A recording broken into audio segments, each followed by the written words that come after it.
What's up, everybody? Welcome to another Ramblecast here, where I get supported by somebody so I don't sound like a total fool. And in this Ramblecast, I am joined by. Let's be honest, you're going to sound like a fool no matter what, because I just make you sound more foolish. Yeah, but I'm My not name, alone when I sound like it. and it is I, Matt from Fearless Games, Yes, Matt from Fearless Games. And he's back because with a vengeance. we Maybe got to talk about aliens, robot aliens. aliens, I'm not saying it was aliens, but it was Necrons. So Xenos. these Xenos scum. So, I don't know about you, but I feel like the Necrons are cool, but I feel like GW doesn't 100% know where they want to go with them. The retconning that they got back in 5th is cool. They got personality now. You know, it's not like Robot 1, 2, 3, 4, 5, Robot Leader, but you got some eccentricity going on.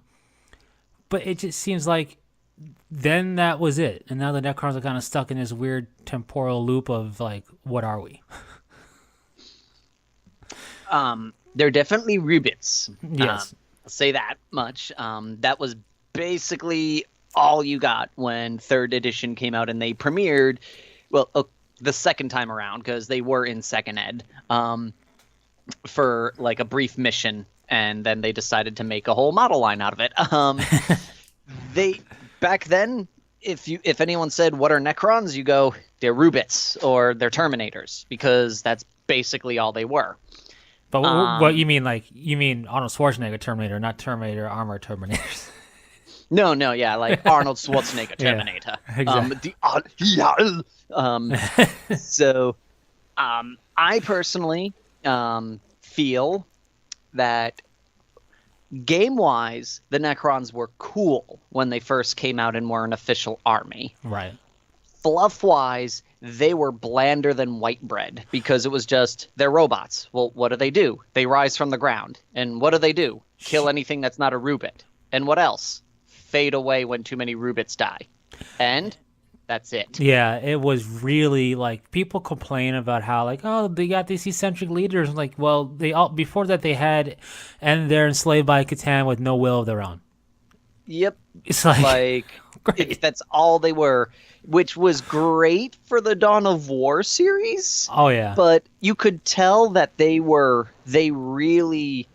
could tell that it was a challenge to work with the Necrons in Dark Crusade, because they had to make up a BS reason for how they could have them talk. And really, they didn't. It was just a pariah that talked. For anyone who never played the game or anything, the whole thing is a bunch of Imperial excavators awaken a Necron tomb, Which it happens. Yes, and they were gobbled up and turned into Necrons, which is what they were doing apparently back in the day. But they made one of them a pariah, and that pariah retained a small portion of his previous self, which is a 1 in 1,000th chance of happening with pariahs, i.e. they made up this stupid thing so they could have the Necron character talk. Yeah, and it's funny because it's a pariah that you don't even, I think, get as a unit. It's No, because and it talks for your Necron Lord. Yep. And although I love that game because when you assault the Chaos Fortress, everybody else he threatens to steal their soul. And when you're the Necron, he goes, "Your soul is gone. I'll kill you anyway." It's like, and so that was pretty good. And then in Dawn of War 2's Last Stand, the Necron Lord is usable, but he doesn't say anything or make any noise. Yep, no, he was the silent protagonist in that game. And it's just like they did a good job of what they had for Necrons there, but you could tell they were like, "You really, GW, you really, this is all we got." We need more because they do not work outside of the tabletop. Yeah. Which is true. They did not work outside of the tabletop. No, they did not. It was, which is unfortunate. The Necrons to me are the one force I want so badly to actually be able to pull the trigger on and collect, but I just can't do it. Don't you have a small force of Necrons? I have Immortals that I am I was in the process of breaking down again to clean up and try and do stuff with as like an experiment. Did you get rid of the other guys? Because I know you had I know you had one of the special characters at one point, and you had a command barge Yeah, they're somewhere. I don't know. They're somewhere in storage. and But and a warrior or something. Because I smashed it with a book. We have it on video. was that the warrior or was that the immortal? I think it was a warrior. I don't remember. I could be wrong. I don't. Who we knows? have to go back and watch that episode.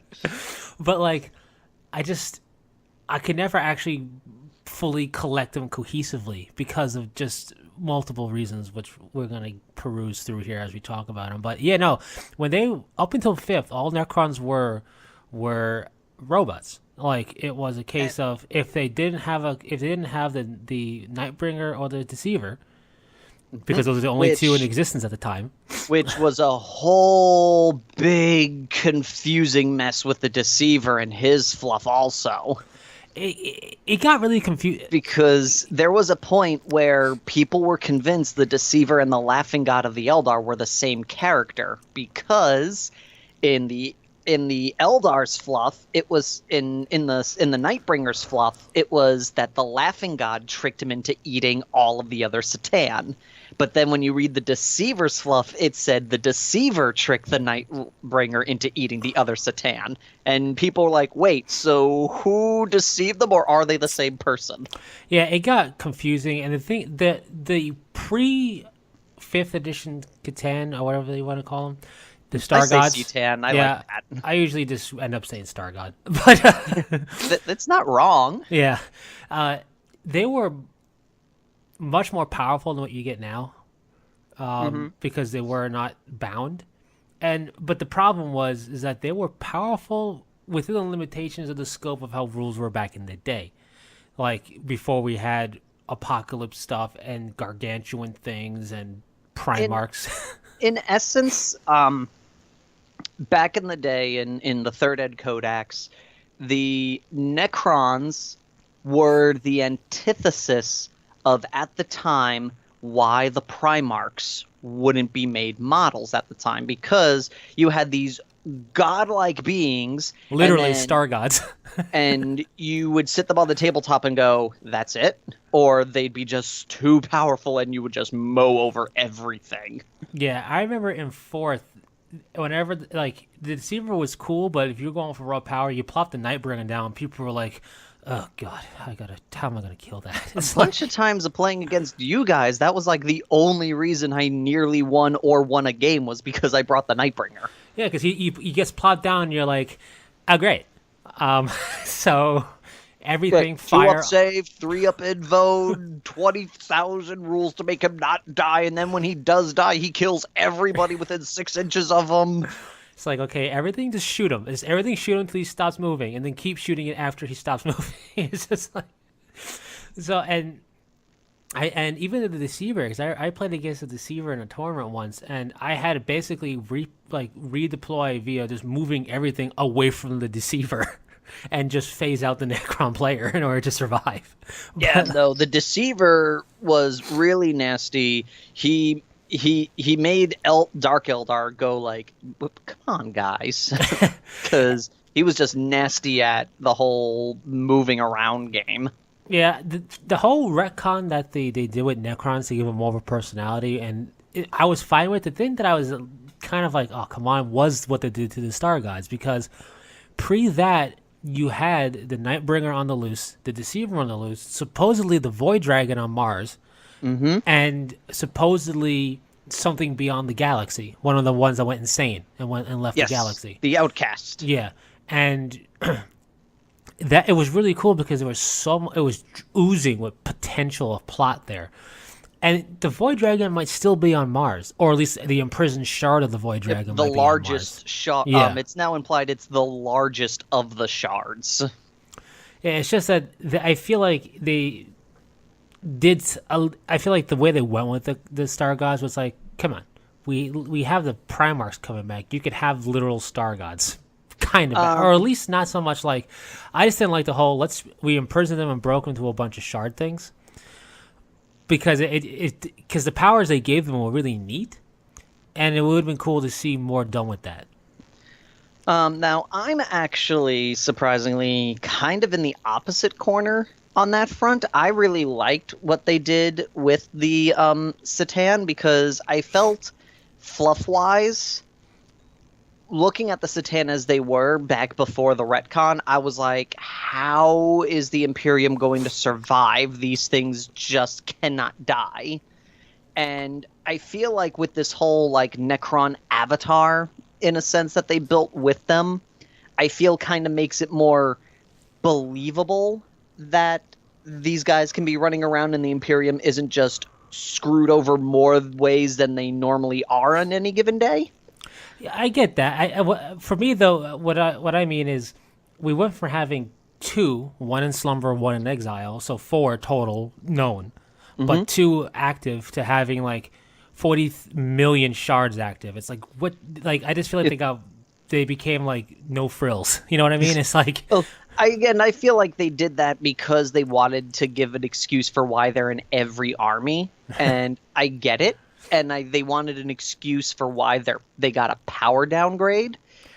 which I get, but I think it'd still be cool if they Campaign had a wise, pure one left yeah, still. You know?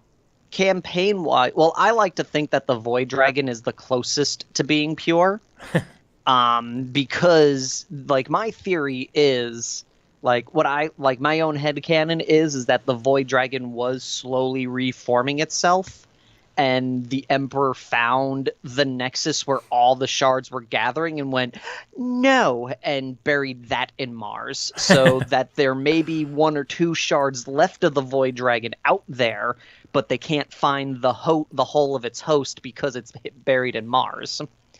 um and I kind of, like I said, I feel like, and I also kind of like that idea just because I always sat there, like I said, I just always felt like, so we have literally two gods running around. Why haven't they won yet? Yeah, I think also they changed it up, and they really kind of implied a Catan name or Satan name now, because when we hear God, we think God, Yeah. not like a super powerful being that is godlike, which is what the Yeah. star gods were ultimately, godlike. Yeah. But They're in essence, for anyone who may not be aware, they were supposed to be like evil old ones basically, because their arch nemesis were the old ones. yeah, they the whole reason they're called star gods is they consume stars. Yep. It's That's kind what of they do. They like to eat it's stars. kind of their thing. but but so that was one thing, and I don't know, like what they done with the Necrons prior to the fifth, they were starting to kind of add things and has an interesting fluff. In fact, Battlefleet Gothic had some of the better fluff for the Necrons in it in terms of learning about them, Mm. like cause learning about their ships and how they had like two Uh, ships land on Mars. their ships are, oh, if there was one army I never want to face in Battlefleet Gothic, it's Necrons. Oh, you know Because, some want AoE attacks when they go right next to your fleet. oh, the pulse attacks. There is a trick on how to beat them. It's really hard to do because it involves convincing the other player to do an action where the player would go, "Why would I do that action?" um, because I know what that action implies. But they were just, and that was one of the things. Like they were annoying to play against, but they were so how they were supposed to be. Yeah, Like one of my friends put it is one friend that I put it, and I kind of agree, is when Necrons arose, you were supposed to sit there and go, "Oh crap, what am I going to do?" yeah. And Battlefleet Gothic, I think, captured that essence the best. If you knew your opponent was Necrons, you literally sat there and went, "Oh crap, what am I going to do now?" Oh yeah, they were just powerhouses. They were powerhouses, and as long as the opponent felt lucky that he didn't need to issue any commands, he was golden. Yeah, it's but that's how the Necrons were. For the Yeah. longest time, it was, what's that noise? What's that rustling? What is that metallic? Oh no! It's like, who opened up? Who knocked on their door? Who was Yep. responsible for this?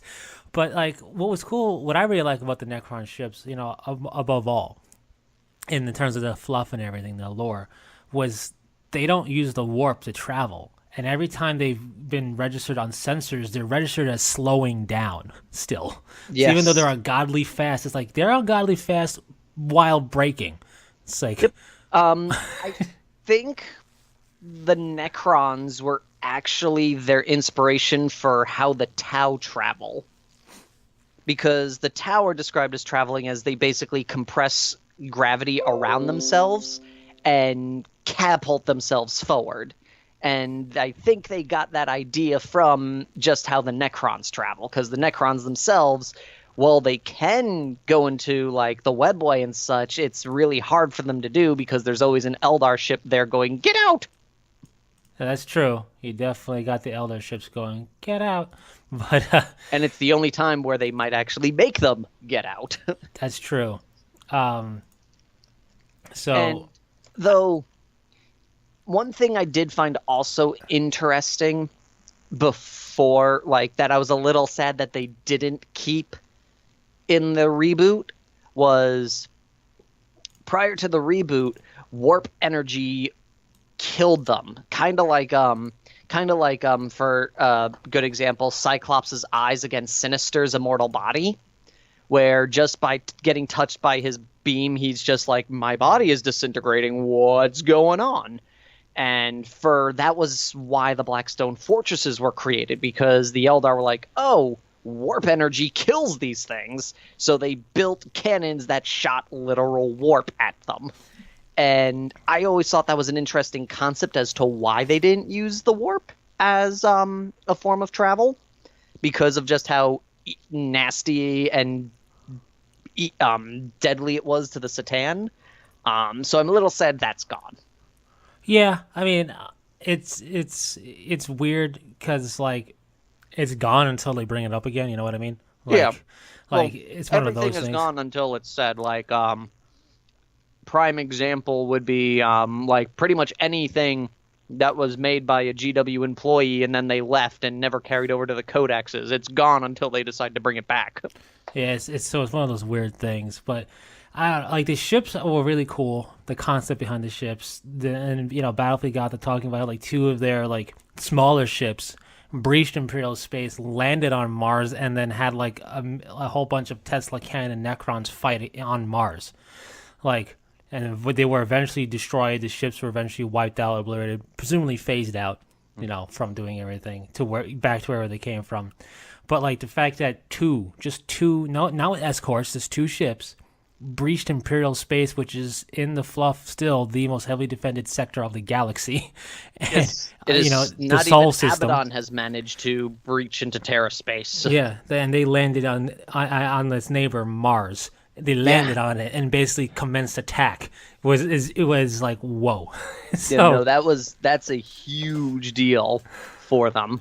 yeah, But one thing I am kind of surprised about is I was very surprised to see how much negativity there was towards the reboot of the Necrons, where I heard a lot of people saying that the Necrons, they destroyed the Necrons, they ruined everything that made the Necrons so good. And I'm sitting here going, I would disagree. I think the reboot made the Necrons better for the most part. yeah. I like the reboot. Like, and there's what happened with the reboot was people saw this was at a time when people see new models and think, great, my army is completely useless because I don't have these models. And it's like, that's not true. Yep.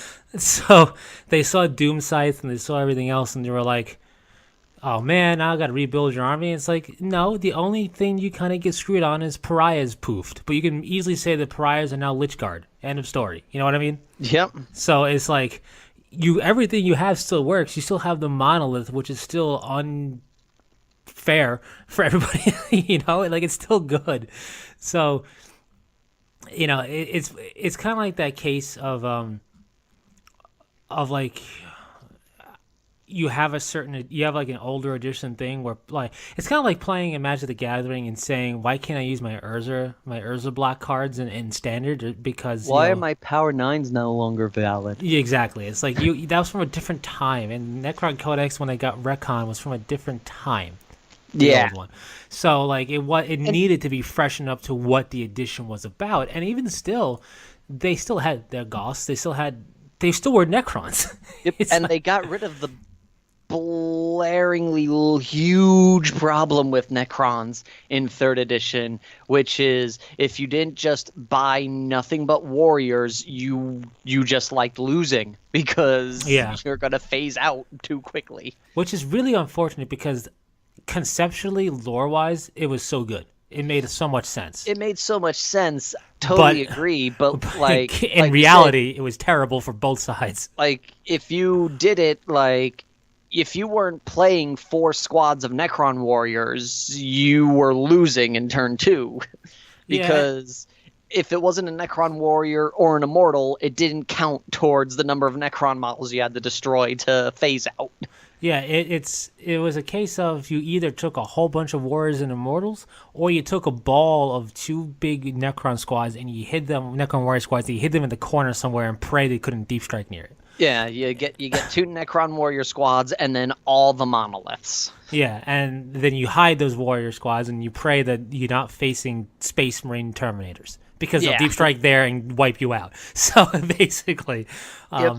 It was a cool idea. It would have worked better if the rule was applied to every unit in the army. yeah, So that way it was like instead of going, I have 4 models, you have to get rid of 2. It was if you have to get rid of 1 because only one of them has this rule. It went down to no matter what, you have to get rid of 3.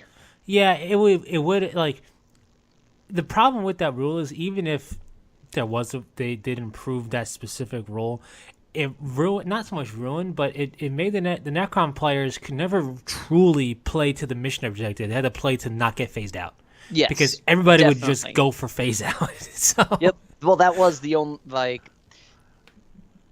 it was one of those things where it was the only way people played against them, and it was a shame that they made it where the only way to play against them was to do that. I mean, could you play the mission? Sure, but you had such an advantage in going for the phase out because Yeah. you're doing 2 things. You're killing their stuff, which makes it harder for them to kill you, and you're forcing them to not be on the objective so you can still claim it anyway. So it's like, Personally, honestly, like nowadays in 8th edition here, I think it would have been a perfect way to reintroduce phase out by simply making it attached to the morale roll. So it would be, the morale roll phase out. If you fail your morale roll, take 1 extra mortal wound or something like that. That Yeah. way you have your phase out without it phasing out the army. yeah, I mean, as the phase out was cool, and the lore still has like just because they don't phase out in game doesn't mean like Yeah. story wise. Necrons still like if you defeat Necrons in battle, the battlefield becomes eerily silent and they have no trace of them anymore. Yep. You're really lucky if you get to have a Necron skull or anything. That's Like, the one thing I always question was how do they get those if they phase out at the end? all I could think is the Necron got beheaded and the body phased out and they just built it a new head. That's the only thing I think. I always placed it with in the Dawn of War game where the dead warriors never leave. So it's like as long as you kill the warrior, he won't phase out because he doesn't have the protocol activated. That was the only way I could justify it. Yeah, it was questionable. I mean, Yeah, typically it they was one always of those wigged weird out. parts of the fluff where you're like, how does that work? Well, in all aspects, when they have a Necron thing, either they have a Necron warrior staff, or not warrior, Necron like war staff or some type of weapon, and Yeah. they're researching it, and all of a sudden it disappears because phase out, and they came back, or they have a Necron warrior's like half broken body, and they're studying it, and it's not phased out because it's repairing itself right there, and they just don't realize it until all of a sudden they got a Necron choking them. You know what I mean? It's like, oops. Which, I'm sorry, if you don't realize that half a torso just became a full robot, you've got bigger problems than the fact that it's now choking you. Well, yeah, but they look Yeah, like no, they no. turn away, and all of a sudden it's like, what? Yeah, no, How'd you do that? I'm just saying, like, you are a bad Magos if you don't notice that. Yeah. That's This true. skull now has a torso. That's not weird. Yeah, that's not weird at all. Well, it's it's a though, classic I case get of what, I yeah, gotta no, study this further, and all of a sudden yeah, you die no, from it. like I get where you're getting from, but that's all I'm imagining is Yeah, of just like, course. there's nothing weird here. Oh my god, how should I have known? Exactly, exactly. You know, I will, as much as I like how the Necrons got improved, because I really feel like the retcon was sorely needed because because the Necrons were done. Like in terms Yeah. of in fourth, like the codex you had in fourth edition and into fifth, there was literally no way to add to the Necron force unless you gave them pylons like they had in Fordril stuff. That was about it. Yeah. Like, so they had to do an overhaul and give them the Tesseract Arc and give them the command barge and give them the tomb blades and all that and flyers. And they had to give them some sort of structure to justify armies. Yeah. Like, there was no creativity when building a Necron army. No, there wasn't. Now with the dynasties and all that jazz, you can justify different colors. You can justify why you have Tesla arcs and not monoliths. You can justify warriors over destroyers, and it just added more to it. It felt like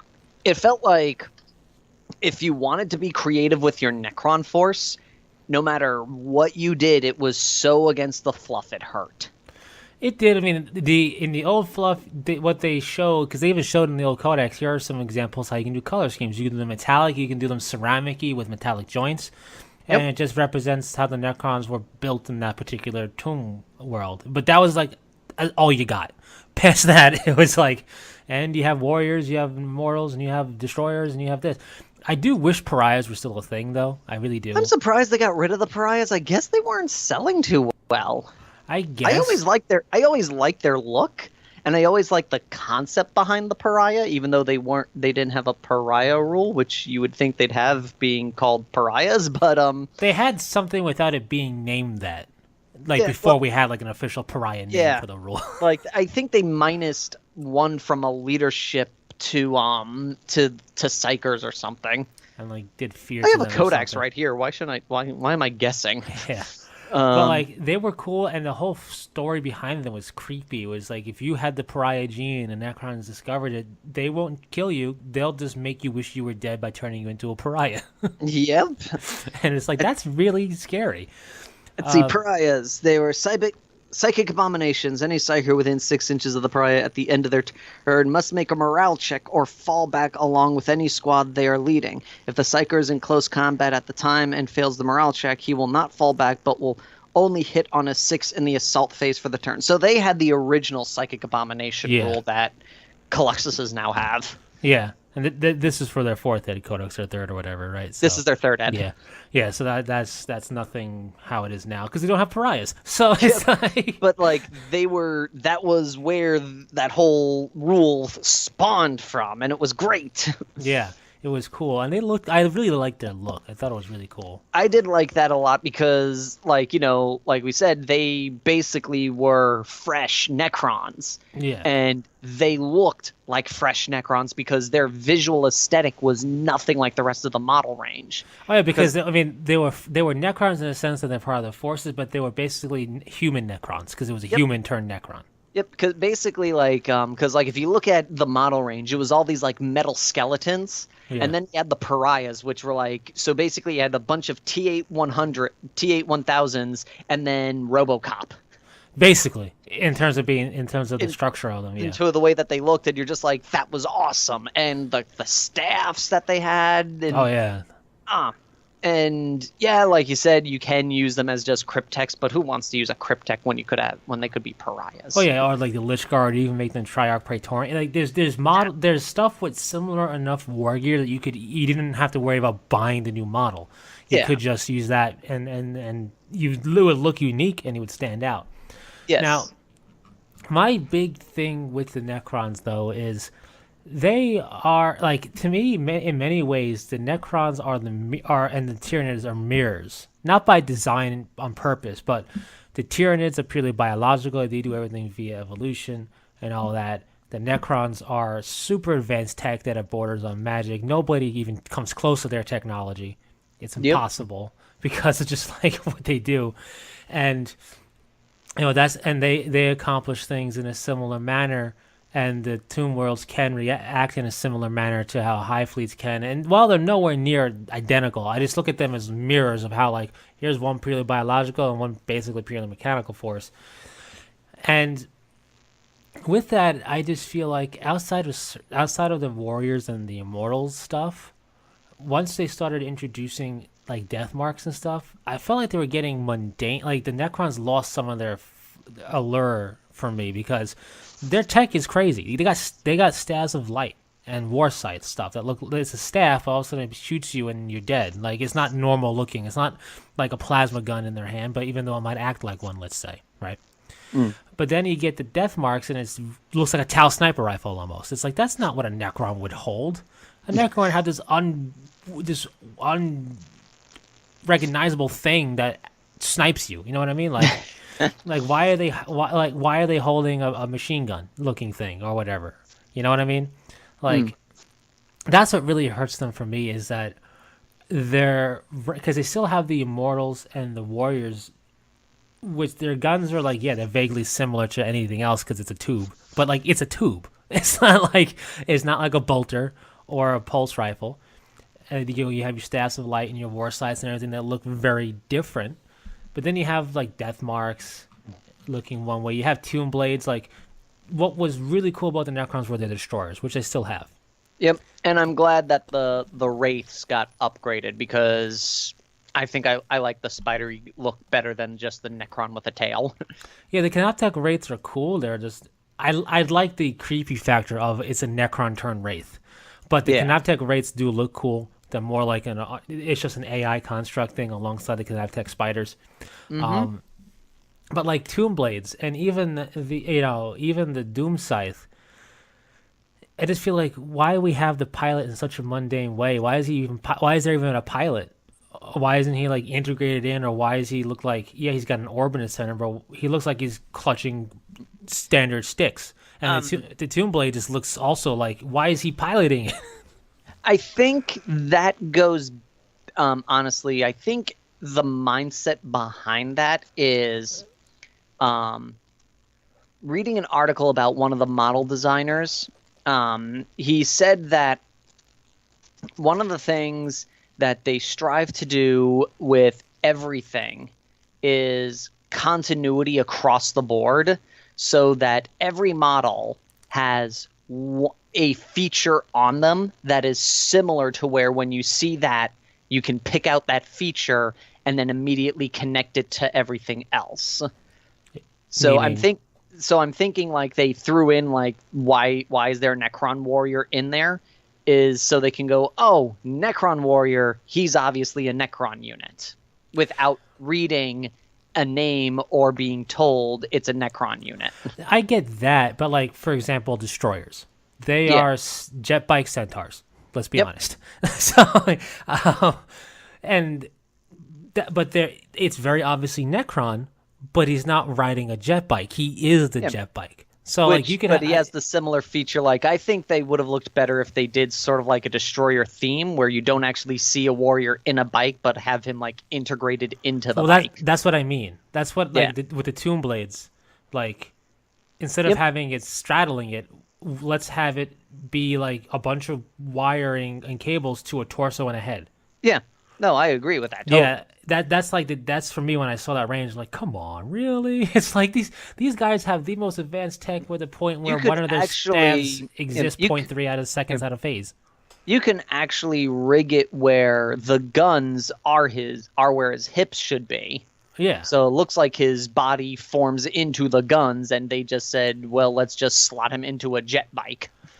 Yeah, it's a weird setup because Necron fluff got a little odd too, a little bit. It was a case of we want our bodies back. No, wait, we don't want our bodies back. We want our souls back. Wait, we want both back. Wait, we want to create life. What's going on here? It's like it was weird because I think it was I mean, I don't.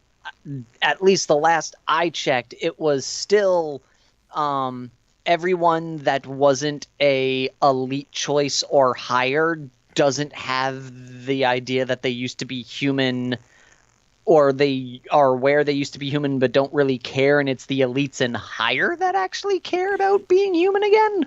But I could be Yeah, wrong about that. But that was what the last impression I was given. it's Um, weird, and like these, and like the real high rank ones remember yep, being Necron tier as opposed to just being Necron. yep. But Like like, I personally I liked the concept of it with the Stormlord because he was the one that was the problem to begin with. right, And I like that whole concept with him. I think it would have been cool if it was more a concept of he wants to undo everything and everyone else is like, dude, why do you want to undo this? This is awesome. right, We're yeah. literally Rubits. Yeah, we're literally immortal. What's wrong with you? It's like, Why would you want to go back to squishing? He goes, and then you could have that be his shtick because he understands that this is not natural. This is not what they were supposed to be. And the rest could be like, you're crazy. This is exactly what we were supposed to be. yeah, and it's just, I don't know, like they were really the case in point, destroyers, the monolith, right? The monolith is a vehicle, but you Yep. can't. Obviously, we don't see like a driver door or a driver or anything like that. It's this otherworldly Xenos. It's a thing Pyramid. floating around that's nigh impossible to kill, raining death everywhere. Yep. And then you have the Tesseract Vault, which has a Catan shard at its center, but it still is cool because it is, and the Necron Obelisk, which is just that but closed, Yes. um, are cool because again, you don't see like a pilot like you do in the Doom Scythe, and the Doom Scythe would be cool if it just the warrior was positioned a little bit differently inside there. But then you have like the Tomb Blade, which is their other jet bikey thing. I don't know. That we were saying could be integrated. The command barges. I The get it. I command barge guess. I don't mind because it's supposed to be like that whole I am so important, other people must drive me. Yeah, I get it. It's just funny to look at. But you know, the Necrons, especially in the past few years, I keep, and I've said this before to you and to others. I can't help but compare them to things like Terminator, a bit, and Skynet specifically of the Terminator stuff, and then more recently, the Vex faction in Destiny. Because if you just type in Vex, you're gonna get a robotic kit to like start get entry level robotics building stuff. But like, there's a faction in Destiny called the Vex, which are a liquid race of radiolarian fluid, collective mind, yada yada yada BS.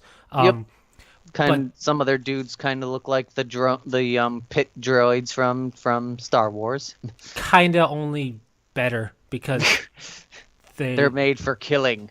yeah, because these didn't be, these are actually scary and a threat and not comic relief. But so poor droids. But like they it's a very similar concept here almost. Well, they didn't become mechanical, they use mechanical shells to do to manipulate things basically. And Yeah. they have sniper rifles and they have the assault rifle thing and they have a grenade launcher type gun. They have guns that you could equate to guns you use in the game, but they're so different. Like they don't hold it normally. They do things differently. When they melee, they don't punch, their hand glows purple and all of a sudden force shoots out of it. You know what I mean? Like they do things differently. They launch grenades by forming it in their hand and then throwing it. They don't actually have grenades. Or in this case, mind shackle scarabs, which whatever. But like and I can't help but look at that and go, this is case in point of like how I wish the Necrons would have continued after third, because we had destroyers and we had the wraiths and we had flayed ones. All of them were I want to say mutated because of robotic. That's not the right word. All of them were modified. Right? The flayed ones have really super long claws. The wraiths were creepy, and even still, the wraiths are wraiths, and the destroyers are centaurs with jetpack. Yep. And then we get like, here's a pilot, and it's like, oh, you went backwards, you did it wrong. It's like, no, this is not what you're supposed to do. I'm not saying they gotta go Harpy-esque and Vex, Hydra-esque, where it's a completely different look and it's like a machine, but like, because like I understand what you said from the designer, like you can't have a Necron unit be an infantry and look like it's got 6 arms and 4 legs. It wouldn't make any sense, right? You gotta have some connection, but. Yep. I don't know. Like one of the articles I was reading, which I find interesting. I never noticed this until recently. Like if you look at every race has the same eye. So no matter what they change, their eyes are the same, so you have that connection. Yeah. Like if you look at Space Marines, if you look at Necrons, if you look at Eldar, even with Eldar and Dark Eldar, they all share similar properties with their eyes. Yeah, the helmet lenses are really Yep, the helmet really lenses similar. and all that stuff. They always have that connection where you draw to that one element and you can instantly connect it. Yeah, I mean, I get it. It's Which you just can do that with the Necrons without making the body shells. Heck, you can just have the head. yeah, just that floating head. You know, But you could just have that head shape, and anyone who sees a Necron skull, for it's lack of gonna a better word, knows it's a Necron. yeah, you can't mistake a Necron head Yeah. at all. It's one of those things, and it's just especially I look at because they introduced the Tomb Blades and stuff alongside the Cryptex, these dudes who do really weird things with tech, and it's like You, the Fabius Biles of Necrons. yeah, but they're successful, you know. Yes. 99.9% of the time.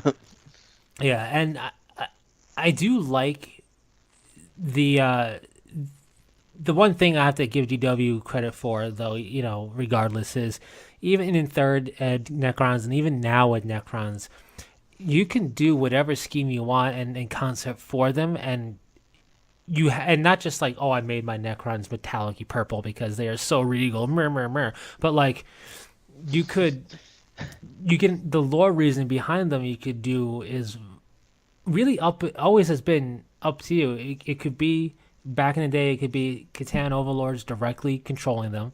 It could be a Necron overlord that is got of a high enough protocol to control the Tomb World. It could be the Tomb World's core AI program did slave protocols because of the damage sustained to the Tomb World. Where it is the overall leader and everything else is a shell. So you could have your Skynet force, or you could have your Star God force, or your Necron Overlord independent force, right? And you can still have that here. You still have all those things privy to you. The one little odd thing, and it's cool. It's cool, but it's cautionary. Is how the flayed ones. That's like a virus amongst the Necrons becoming a flayed one. Yeah. And like the Destroyer cult is kind of taboo because it's like, dude, we have tech you can literally ride on. You don't need to rip off your legs and be a centaur. It's like, Yeah. it's like, and then that Destroyer is like, no, I must be more efficient at killing things, everything. It's like, dude, you didn't have to make your armor cannon. Yes, I did. It's more efficient. It's like, okay, who invited him to the party? But like, it's an interesting concept because you wouldn't think virus with these dudes, but you know, computer virus thing. It's interesting. Because isn't there like one? I don't know if it's a Tomb World or like a space and time that's like a flayed one like hangout. Like that's wasn't there a thing in the newer codex? Like I the think fifth there's a codex? Tomb World that's like it was a dynasty, one full dynasty that was completely lost to the Flayed One virus. And it's like this Charnel House of Terror or something like that. Yeah, like it is like not even other Necrons are like, we ain't going there. We can't go there. You crazy? Like Do you have your flayed one shots? Because I don't have my flayed one shots. It's yeah, like that was an interesting concept. And that's actually maybe something really cool they could do to them for their codex is to create dynasty rules for being a flayed one. Yeah, that's something that I've always thought would be cool. Is I always felt like the Overlord, and again, coming from the Space Marine side, Captain of Space, they could do whatever they want, war gear wise. I always felt like the Necron Overlord, when you could make what a Destroyer Lord, but aside from that, you couldn't do much with them in terms of how you can really make them different. Even now, you can give them a command barge, you can give them a Staff of Light, or a War Scythe, or a Tesseract Arrow, or whatever it is. But like, how about having a flayed one Overlord or a Destroyer body, flayed one claws, and a Staff of Light? Like, really go full out crazy, equip your Necron Overlord. Yeah. Or Cryptek at that point, whatever it is. And I guess that's just coming from the Space Marine background where the captain's like, I could do whatever I want. This is amazing. It's like, so I wish everything had that kind of fluidity, because if I'm a Necron Overlord, I'm not going to have my Lich Guard go, sir, you can't take the shield. They'd be like, the heck I can. I own you. I can do whatever I want. It's like, Basically, I'm the dynasty leader. yeah. And you know what's really odd, though? The big bad of the Necron Codex is Emotech the Stormlord. Yes. But Zazek the Silent King, the Necron de facto leader of all Necrons, is alive for a Necron and well and around. So it's Yep. like, why don't we ever get stuff for the Silent King? I mean, the whole reason he's the first in our galaxy to encounter the Tyranids is because he left the galaxy. Yeah. Saw them and went, oh crap, I gotta turn around. We gotta wake people up. This is bad. It's like, so like, I also liked that concept behind it being the Silent King going, oh no, what have I done? I'm going to put everyone to sleep until I can fix this problem, versus, and then they all went to bed. Why? yeah, basically. Because they felt like it. Because they realized it was past their bedtime. But no, it is true, and I really like the Silent King, the Triarch Stalker, and the Triarch Praetorians, like leftovers of his like personal court to oversee stuff. I thought was a cool concept. Yeah. But it's like he's back. Not only is he back, he is the one that temporarily allied with the Blood Angels. Yes. That people lost their minds on that fluff. I'm like, why? This makes total sense. This Tyrannus showed up out of nowhere and attacked two beleaguered forces, and they are of enough sentience to realize, listen, let's put our stuff on hold and let's deal with this. It's like, Yep. And everybody was slightly appeased when it was rewritten in the Necron Codex, where he begrudgingly agreed. it's like, who cares who begrudgingly agreed to? It makes total sense, because it was the Blood Angels. I Yep. forget how big the force was, but they attacked the Necron army under the Silent King. That's like attacking the Primarch's personal court. Like, Yeah. so it was a big battle in which they were exhausted, but it was like a stalemate, and all of a sudden the Tyrann was like, I'm a nom ya. And they were like, no, this ain't happening. So it's like, it makes perfect. I remember when that fluff first came out, and we are like, why is everybody so mad? It's like, it doesn't make any sense. They are two intelligent forces. Of course that would happen. Well, to be perfectly fair, I think everyone was two-part issue on that. Everyone was still the Blood Angels, half of it came out before the Necrons got their whole dynasty thing. True. So I think everyone was going, how? More than that's unfluffy. And two, they weren't Eldar, and as the fluff, everyone's just so used to the Eldar being the ones everyone allies with all the time. Because they do, even though the Eldar are one of those characters where it's like, I know I'm going to backstab you. I know you're going to backstab me, but I'm feeling lucky that this time you won't. Yeah, But it's one of those. It's just, I think when the Necron Codex got rebooted, it made a little bit more sense that they were that they did a correlation with the Blood Angels, because then it's like, oh, there actually was someone there to talk to them and agree to this. well, I don't really know how much talking the Silent King did, but so I think it's just a name, kind of like Monster Island. yeah. So really, when you meet him, he's always yelling. He never shuts up. And it's like, this is the Silent King. It's like he never shuts up. Monster Island is a peninsula. But anyway, But that's what I think more is less of a he doesn't talk and more of just probably more of a he goes to battle and is silent. You know, he doesn't have war chants and big grand speeches and such. Not one of these where he's like, the Silent King has said. he has decreed that. Yeah, so Emotech's cool. I would like to actually see stats for the Silent King. I know. He would be a cool Lord of War, I think, for 8th Ed. Because we know he's around. He came back. That's why the Necrons are up. Yeah, he came back. He fought against the Tyranids alongside Blood Angels for a spell. And went his own way. Clearly, he's a big deal. He's a dude. In essence, he's the Vec of the Necrons. We know he's there. We know he's active. Why can't we play with him? Exactly. He would be so cool. He would be like amazing. To be honest, perfectly honest, this is sad. He's so like there but not there that I always forget. I always assume the Stormlord is him. Yeah, I can see what you're saying. Because he kind of like, when I see that model, I'm like, oh, he looks very kingly. Yeah. Yeah, well, the Stormlord it does have a lot of power, but it's just like, I imagine this, and the reason why I'm really curious to see this Silent King is he's the last ruler of the Triarch of the Necron tier and the Necron race. Like, he's like the last, like, of the actual ruling group. And he never went to sleep. Yes. So they could do so much with him, giving him an ancient-looking Necron body with some really ancient tech. Like, oh yeah, I never went to bed. This is the best tech we have. Watch me melt faces. It's like, come on. It's like, yeah.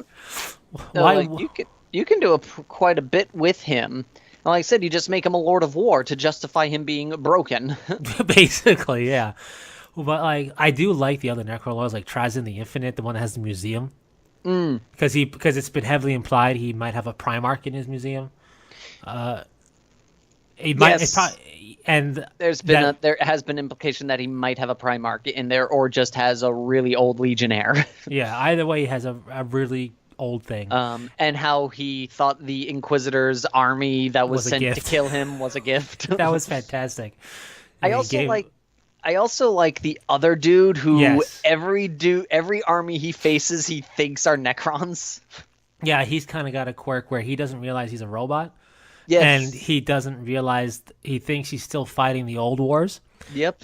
And I don't get why they paint them. I don't get why they think painting themselves green and shouting incoherently will make this battle any different. Yeah, it's fantastic. What I love about him is he got his honor guard, personal bodyguard, just kind of like, as he's he the commands. Kif. He is the Kif of 40K. I mean, he's absolutely loyal and comes to his master's side. Like, I love his rule because he could be across the map and be like, no, you don't. Just block. But it's just like, and he's utterly loyal, but because he knows everything, that they're Necron robots and that those he's are aware aliens. Of everything. And he's just like, yes, my lord. Right away. That's one of the reasons why, like, I always call him, like, he'll forever be the Kif of 40K, because I could just, the way their partnership is with each other, it's pretty much Zap Brannigan and Kif. Basically. And, because that's Nevinzor Zandrek is that guy with, like, Vargard Alberin or whatever. Yes. As his dude. Trazyn the Infinite is the one that's like, thank you for the gift. They were a little bit, uncooperative, but... But, wow, 4 whole companies. Yeah, 4 whole battalions. It's amazing, your generosity. Here's this cube that if it doesn't kill you, I'm sure you'll like. Have it. Here's a cube. You're probably never getting out of it, but I hope you have fun. Yeah, it was just like, wow, this guy is... I love this guy. And then I also like Anrek here, the Traveler, because he's like the one also helping Necron Tomb Worlds wake up, but if you don't give him tribute, he takes it anyway. He's like a pirate. It's fantastic. I do kind of get a kick out of MUR Sazrars, just for the sheer idea of like, we were perfect, but I can be better. Yeah, whatever. Oh, the 3-legged dude. Yeah, Illuminor. Yeah. Illuminor Caesaris or big whatever. Bad, he's the big bad Cryptek. He's like, I can figure this out. I can make us perfecter. Yep. No, I like his. I like him. And he's a perfect example of what I'm talking about. He is different. He's not a biped. But like, and again, shows off my thing. There are pieces about him that scream Necron, like his elbow joints. They're the same ball joints. The tip of his staff matches up the same design as the Necron staffs. He's got the same eye as a Cryptek. Like, there are pieces of him. Heck, exactly. His legs are the Tombstalker's legs. Like, there are pieces of him that instantly say Necron. Oh yeah. And apparently, if you like him, they think you'll like Death Guard Dice, Nurglings, a Nurgle Demon Prince, and Poxwalkers. Because they're so similar. Because they're just like the same faction. And what's funny, if you go to Anrek here, the Traveler, it's like, we think you like paintbrushes. Really? Thanks. It's like, No, for me, it's only we think you'll like Nurgle Death Guard stuff. It's like I'm looking at Necrons. And also, what I like about Amarok the Traveler is he can like mind possess tech. Mm. Like he can go like, "Hey, Lemon Russ, shoot your troops," and Lemon Russ shoots his troops. It's like, well, Yep. No, that's a like little he's crazy. pretty cool. Yeah, and then Orakan the Diviner's pretty like they're all really like the special characters. This is why I'm glad they retcon them because they're Yeah, you they can have all these special really cool characters now. characters. You You know, can actually have without them the now. RefCon, we wouldn't have Zap and Kif. Exactly. um, and but just some of the really cool looking designs that they got for them is oh really yeah, good. and Emotech is interesting. Still too. I mean, they're all really cool, and I have to say I do like that outside of the flayed ones, nobody has organic materials on them. Yeah. All of the overlords and cryptex, for lack of a better term, clothing is metal plates. So it's like And to be if we were doing a good, bad, and the ugly on this, I'd say for me the ugly are the new flayed ones. I do not like their designs. all right. Well, all. let's kick off. Let's do a mini good, bad, and ugly over here. So ugly, you say is a flayed ones for you? I don't like. I like the original ones because it looked like they were cramped up because they were trying to fit themselves in a skin too small for them. And their long, serrated, bladed fingers. Like, I love that look. These new ones, one, it doesn't look like they're wearing skin. And two, it looks like half of them are doing some sort of interpretive dance for a play. Like, I just do not like how they look. They are probably the ugly for me too. I like the idea that they're not. I like the idea of we're gonna adorn us. We're gonna try and eat flesh, which doesn't work because we don't have any digestive system. So Yeah. we try to eat it, and then we're trying to become flesh. So let's wrap our bodies in just tattered flesh, but it's really not working well at all. I think if they brought back their clawed arms instead of having scissor hands, instead of Yeah. becoming, if they had the old flayed ones Yeah, the scissor arms, fingers. yeah, if they had the old flayed one's arms, not have like an actual literal scissor for a hand, Yeah. it would I be do like the bodies that they have Yeah. on some of them. Like, that was a cool add-on. yeah, But I mean, if you look at this one dude in the one picture, in the picture of five of them, the one dude in the middle, it's like, what is he in a play indicating he's sneaking? He's like, oh, he's like doing the play sneak when you do on stage. yeah, he's like I'm jazz like, hands. what? I like- think if they were based differently and we saw them in the background like skulking through alleyways, it would make more sense. But just showing us on a white background with a desert base, it makes no sense. Yeah, like, I do not like those models whatsoever. I'd be more okay with them if they had the classic flay one hands like you mentioned. Yeah. And some minor reposing for a few. I like the very unnatural gait that some of them have, where it's like they clearly are not functioning properly. Something's amiss here. They are my ugly, and even though it's not ugly for me, I would have liked the Canoptech Wraiths to be a bit more true to the name Wraith. A bit more like spindly than robust. If you're gonna not make them Necrons, that's fine. If you're gonna make them Canoptech, I'm cool with that. But like, just to feel like the idea of what they can do, I don't know if they can still phase through material and whatnot. I do can. not know. I think they can. I just wish I they would were more. know. I have the index. I just don't feel like looking it up. Yeah. And I do miss the old Tomb Spider. The Canoptech Spider is fine, but the Tomb Spider was also still mechanical. I don't know why they had to change it. I like the I did enjoy the old spider as well. I think the old Spider's decently smaller than the new one, though. I think it's He is a little bit smaller. Yeah. So that's the ugly. So what's the bad for Necrons for you? I'd say for me, it would have to be Orakan the Diviner. I do not like his posing. I think he's way too cramped. He is a little cramped. Like, I just don't like. I feel like he's way too. Like, he looks like he has a lot of cool stuff on him, but I can't see it because he's trying to crumple himself in too much of a fetal position. Gotcha. Now, anything fluff-wise that would be bad for you with the Necrons? Bad. I can't really say fluff-wise because I actually I'd say if there's anything, I'd say it's that across the board all the Necron lords agree, yeah, no, being robots stink, we should go back. I think it would be better if it was all the Necron lords are like, this is awesome, we can be gods in this, and the Silent King's just sitting there going, what are you thinking? I think would be better, but like that's Yeah. I'd say a bad fluff wise for me. Yeah, okay. Straight up bad, I guess, model wise first for me. It's a tough. I guess it would have to be. The Flame ones always come out to mind.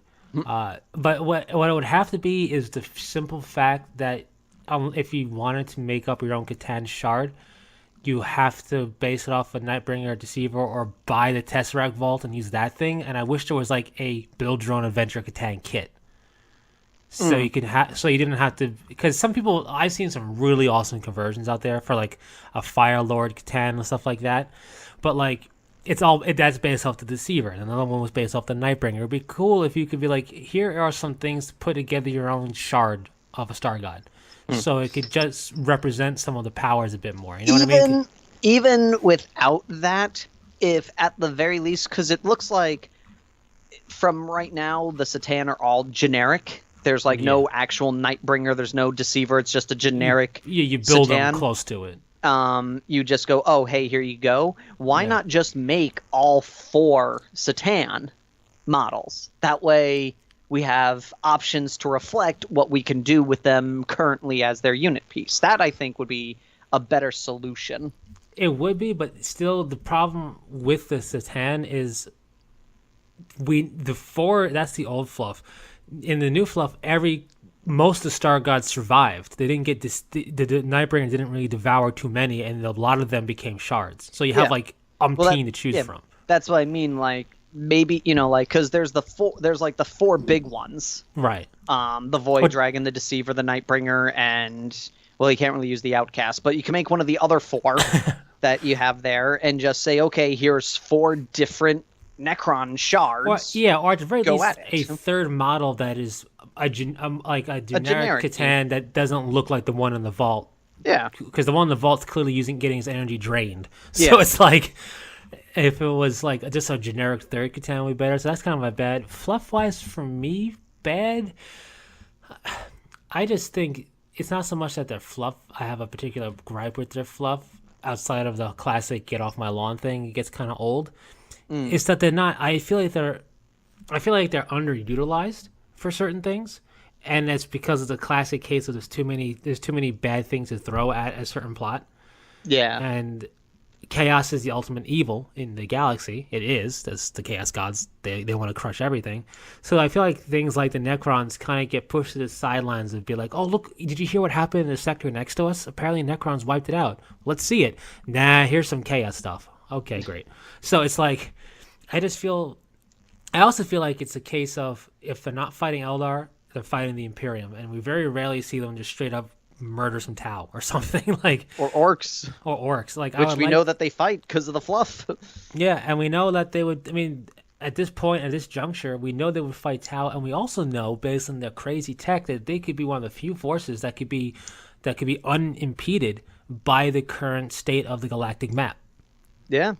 So that would be something really cool to see, all like the Necrons being more active by the sheer strength of being like, hey, guess what?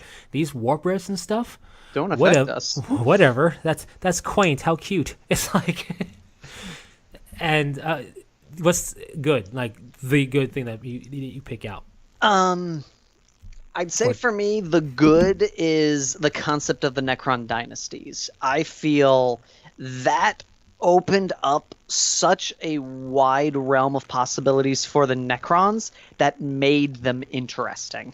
Yeah, and what about model-wise? Like, what's like, boom, this is my...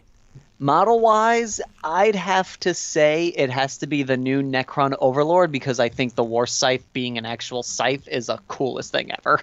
It is really cool. And I love how he's got a little captain in him in this pose. Yep. It's good. Like, you gotta like that. Yeah, for me, the good model-wise, I really like for the Cryptek concept and their models are pretty cool. And even like Oricon, who's too hunched over, has got a lot of cool stuff that I can tell. I just wish I could see all of it. And Trizen's cool. I mean, Amrak here, I really like what I really like about Amrak here is that his model's cool, but I like how they painted him up with not green energy but blue energy. That's just unique. But it goes back to the classic. For me, nothing beats the monolith. Like, it's instantly recognizable as not only Necron, but it's instantly recognizable. It is a very imposing model.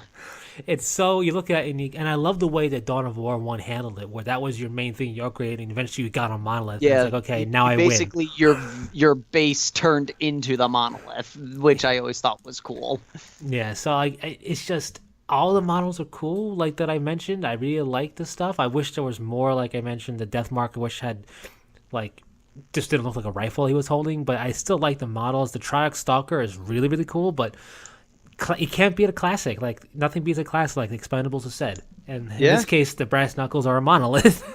Basically. But, so that's the model-wise. Fluff-wise, I really like the personality concept to the Necrons. Not just like we have these we have these eccentric Necrons, because you're gonna get that. That's fine. That's marketing that sells. But what I really like is their viewpoint. Like in that one bit of fluff where a Necron tomb ship bursted out of a planet, didn't deal with the population of, I think, humans on the planet, because it didn't recognize them as sentient creatures. It looked at them as pests.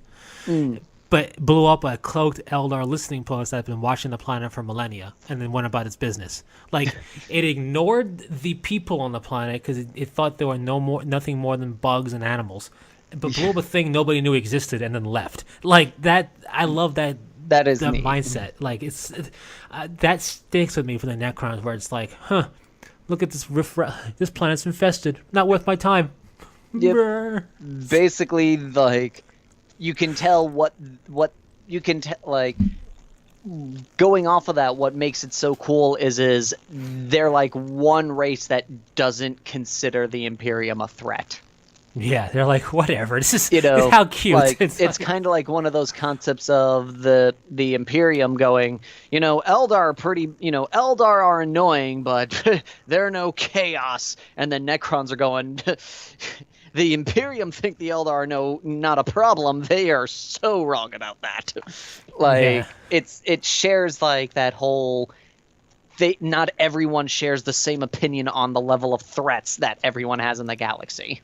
Yeah, and just that mindset and the fact that the Necron tech is the most advanced tech. Like, my big hope when they eventually get a Codex is that they try to embrace that fact. Like, they don't need, like, the problem when you make a force that has such advanced tech that nobody but Necrons can comprehend it, and it might as well be magic, is that it becomes hard to give it some fluff explanation at all, because we don't understand, because we're making it up.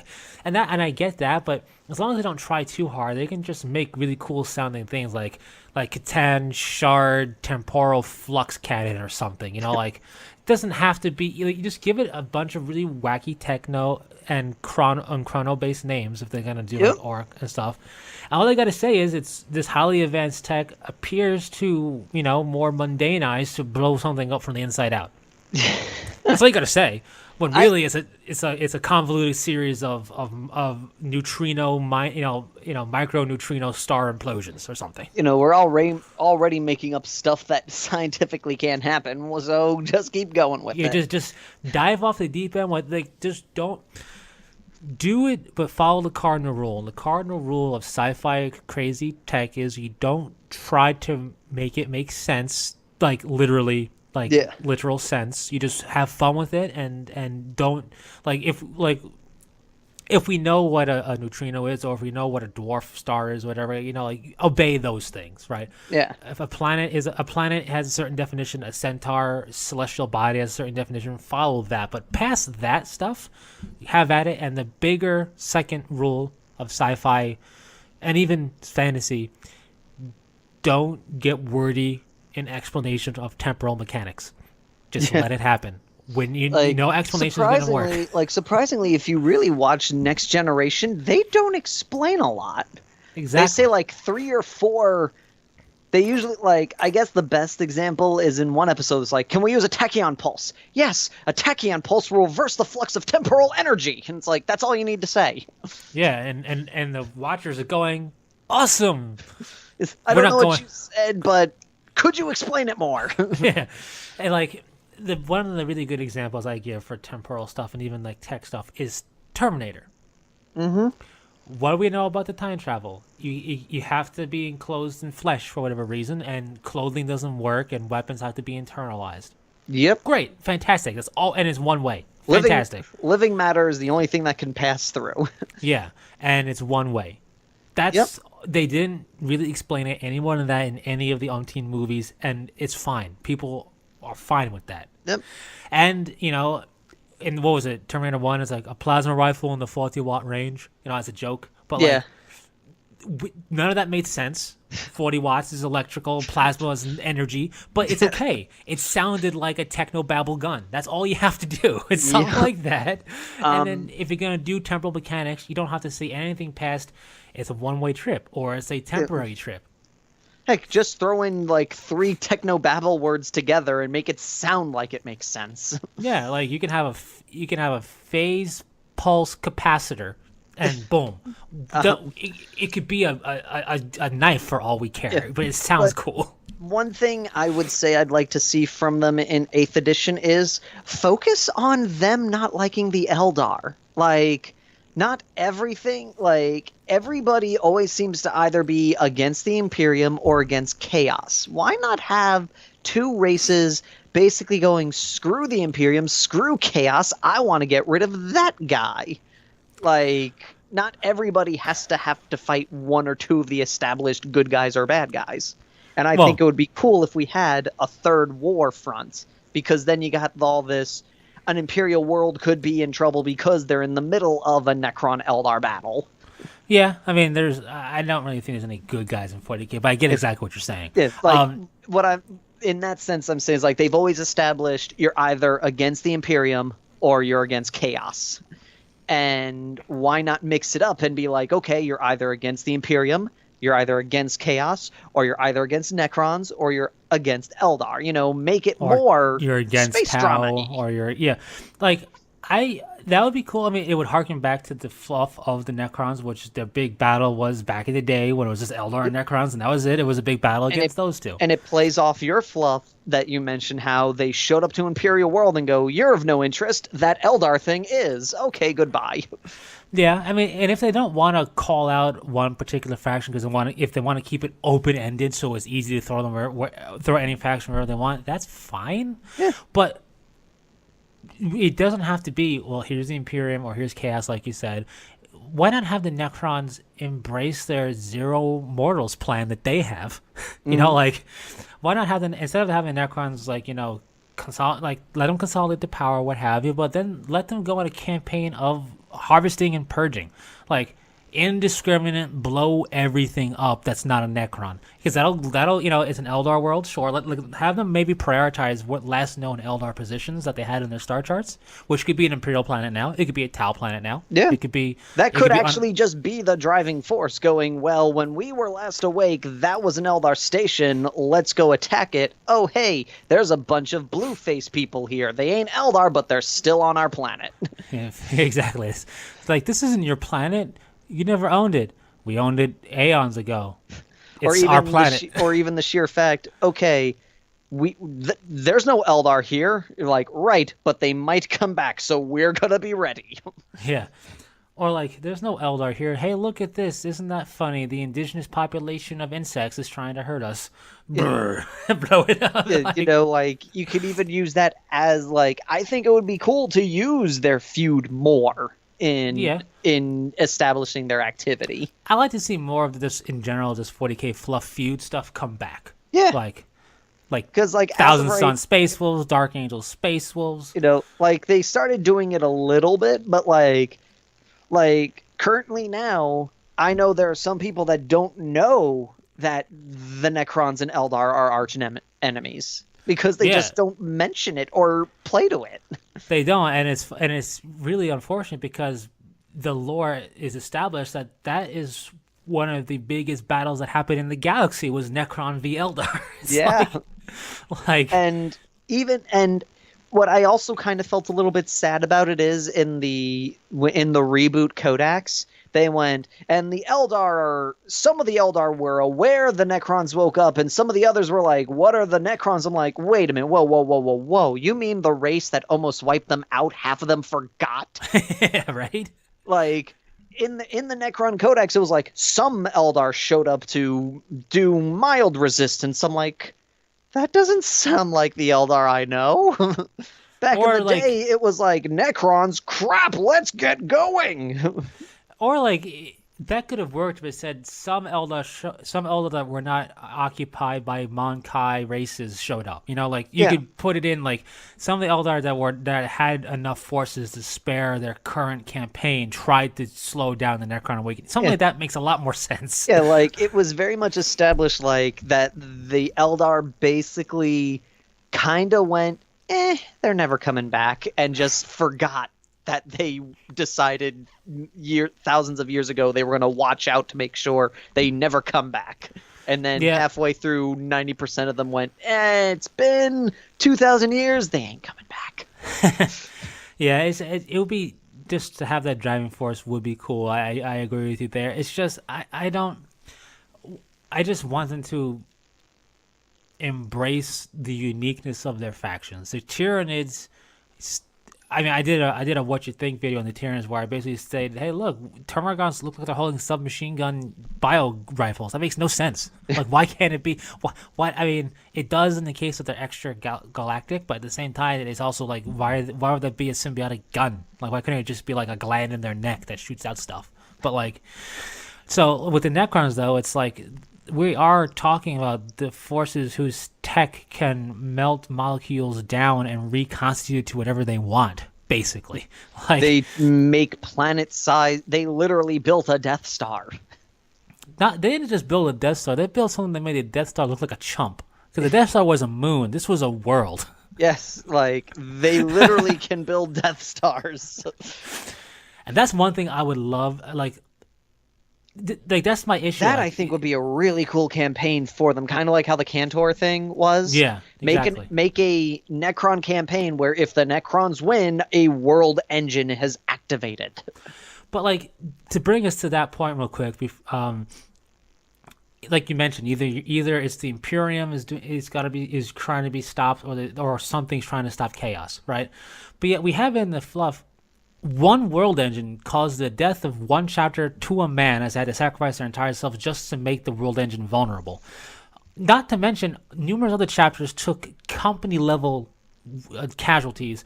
Mechanicum Skitaria forces wiped out. Imperial Navy detachments wiped out. A whole battle fleet's destroyed to deal with one world engine with no escorts. Like, you mean to tell me they're not a threat? It's like, come on. It's like, you have this established in the fluff, and then we're like, oh yeah, those Necron guys, they're there. What do you mean they're there? They had one ship nearly wipe out, well, it did wipe out whole sectors. Nearly, like, barrel roll into Terra, and you tell me, it's fine, we got this Cadian Gate thing. You would think that they would take it more seriously, the race that almost, and I mean almost super close, brought down the one and only Kato Sicarius. Yeah, almost brought him down. The only race to almost bring him down. Yeah, that's serious business. Also, the race responsible for why High Marshal Helbrecht has a bionic hand. No, I didn't know that. Yeah, eventually he cut off Emotech the Stormlord's hand, which is really a useless gesture to a Necron. It's like, he cut off my hand, huh? Really? Huh. I guess I'll just regenerate that via my repair scarabs in like a minute. Like, oh, that's gonna take like a whole 2 hours out of my day. yeah, right? But like in the first battle, Emotech took his hand because he defeated Helbrecht and took his hand and like let him live because he likes to disgrace his opponents that way. Mm-hmm. And then Helbrecht got because he's the Stormlord. But and then Helbrecht is like, when they met again, Helbrecht took his hand, and it's like, that's great. You did nothing because he's a robot. Like, what? It's like, good on you, I guess. At least you hurt him. That's something that nobody has done yet, basically. But and you know what I really like to see, if nothing else, like what we did in our in our BFG videos, the Necron fleet was a harvester fleet. Mm. Like we had in our BFG stuff. Yes. They No. harvested. Yeah. That was like, let's bring that back. That's been part of the fluff. It's old fluff, but it's never been discounted. It's still there in the background. Let's have them harvest for energy's sake. It's like, let's make them a threat again instead of reacting to somebody on their lawn. Let's make them become a progressive threat. Yeah. So yeah, any parting words about this extra technologically advanced thingamabob hubbaloo? Days be robots. These be robots. I just hope Goss doesn't get. I mean, I don't really know how it is in the index, but I want Goss to still be like it was, as close as it can be in 8th edition. You know what I mean? I think Goss would do better in, like, it definitely needs an overhaul now with the whole everyone wounds everybody rule coming in. I think now Goss doesn't even have a rule, Which is unfortunate. I want them, because the whole thing about Goss was like, oh man, that's crazy. Yeah, like, I'm gonna, because I have it in my hand right now, I want to take a look real quick at the index here for a warrior. Necron warriors. Yes, Goss does absolutely nothing. See, that needs to. I mean, obviously, it's a band-aid, those books. So hopefully the Codex addresses that, because they did kind of back in 3rd Ed, real quick to wrap things up. They had Goss weaponry only. There's no Tesla cannons. Yep. And the Goss weaponry was great because it's like, I can wound anything and I can glance any vehicle. Yep. Which was fantastic. It's what helped the Warriors stave off attack when he had like 40 of them, because it's like, I'm gonna roll 6s and you're gonna get hurt because of it, so be careful. It's like, yeah. So but then they also had an upgrade, I forget what it was called, a melee upgrade that basically gave them the Goss rule for all their melee attacks, which was cool. I'm not saying that has to come back, but Goss needs to get something special to make it so it's like, I don't know what they can do in this edition, but hopefully they do something. They did great with Reanimation Protocol and Living Metal. It's fantastic. And I think even on the shorefront, even just making it where they can cause a mortal wound on a 6, even something as little as that, just to make it where Goss is like, crap, I have to deal with Goss again. Yeah, because Goss should have something like that, because it's not a gun in the traditional sense. It breaks you down on the molecular level. Yeah. That's why it's able to hurt everything, because it's like, it's not, oh no, my bullets have no effect. It's, I'm slowly disintegrating your atoms. It's like... Yeah. It's a little bit more dangerous. So, I mean, hopefully they get something. But aside from that, all I got to say is update their model range. GW, if you're listening, having both hands on the gun is a real shame, because Necron players... I know a lot of people who look at the Necron range and go, they look boring. And because you could just literally paint them lead belcher, wash them, dry brush them lead belcher, and you're good to go, almost. Yep, you can just literally get a can of spray paint and be done. Just about. So when you combine that with the fact that they only go together in basically one specific pose, you're not making a case for a non-boring army to collect. Yep. They have, in a sense, what I like to call Imperial Guard syndrome. Yeah. And if they could just freshen that up to remove that syndrome, I think people would take more notice, because who doesn't like the idea? Who doesn't like the concept of an ancient alien race of undead robotic warriors with the most advanced tech in the galaxy? I don't know, but you know what I do know is apparently it bled over into the new Space Marines, which is a bad thing to bleed over. What do you mean? Intercessors have it where both their hands are on the gun. Yeah, they do. But that seems to be the popular thing now. It is. It's blood. It's come back. It's made full circle, and it's weird. Yeah. That and things going together a specific way have come full circle, and it's like, you had such a good thing going for you. Don't do this. Yep. Don't do this. So we'll see. Hopefully they will fix that. Will they? Who knows? Who knows? So I think that'll wrap it up here. That's a good long amount of Necron 11. I want so bad to collect them. I just can't bring myself. I want to. What I'm waiting really to see is the Codex come out and see what all rules have, because if they feel advanced techie only in look and the rules kind of got bland, I'm gonna be really disappointed. Like, I'm not saying they're gonna get the Tomb King treatment, because no way they won't. But Nah. don't get close to that. It's what is all I'm hoping for.